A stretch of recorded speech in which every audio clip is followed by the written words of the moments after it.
Channel में। यह भी देखिए एग्जाम के पॉइंट ऑफ व्यू से काफ़ी बढ़िया क्वेश्चन है।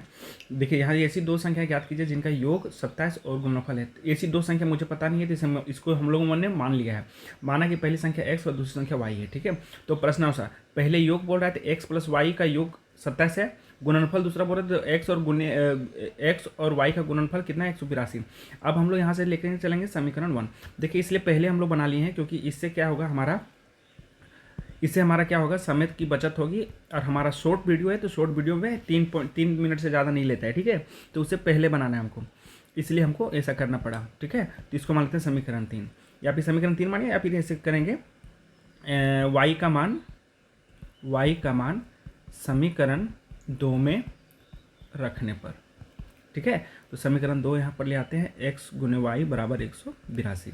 तो यहाँ ध्यान दीजिएगा y रख के मान रखना है ना, तो x को यहाँ रहने देते हैं, y की जगह हम रख देंगे 27 माइनस x बराबर 182। अब गुना करेंगे तो यहाँ हो जाएगा 27 x का स्क्वायर माइनस x का स्क्वायर बराबर 182। अब ध्यान दीजिएगा कि इसको अगर हम सजा के लिखेंगे तो minus x square plus 27x minus 182 बराबर 0।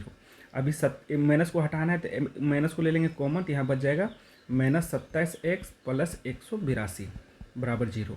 अब मेरे पास समीकरण एक सिंपल सा आ गया है, x square minus 27x plus 182। अब यहाँ पर एक चीज़ खाली ध्यान रखना है आपको, यहाँ पर एक चीज़ क्या ध्यान रखना है कि ये दोनों का गुणनफल होगा 182 एक्स का स्क्वायर, और ये दोनों को अगर हम खंड करेंगे तो इन दोनों का खंड में जो मेरा आएगा, देखिए समय नहीं बर्बाद करने के लिए इसलिए पहले हम लोग उसका सॉल्यूशन कर लेते हैं, गुणनखंड कर लेते हैं। किसका गुणनखंड करेंगे तो एक बार आएगा 13 और एक बार आएगा 14।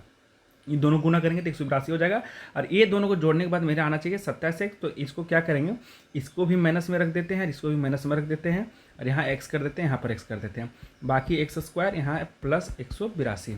अब ये दोनों में से कॉमन लेंगे तो x यहाँ बचेगा, तो x माइनस 13 इस जगह पर बचेगा, माइनस यहाँ अगर हम 14 लेते हैं तो यहाँ x बचेगा, प्लस माइनस माइनस यहाँ पर बचेगा 13।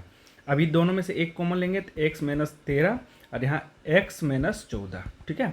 अब इसका शून्य निकालेंगे तो x माइनस 13 बराबर 0, तो यानी x बराबर एक बार 13 आएगा पहली संख्या, और दूसरी संख्या x माइनस 14 बराबर 0, तो यानी x बराबर 14, यानी ये दूसरी संख्या आएगा। यानी पहली और दूसरी संख्या हमें ज्ञात करना था, जो हमने ज्ञात कर चुका, ठीक है।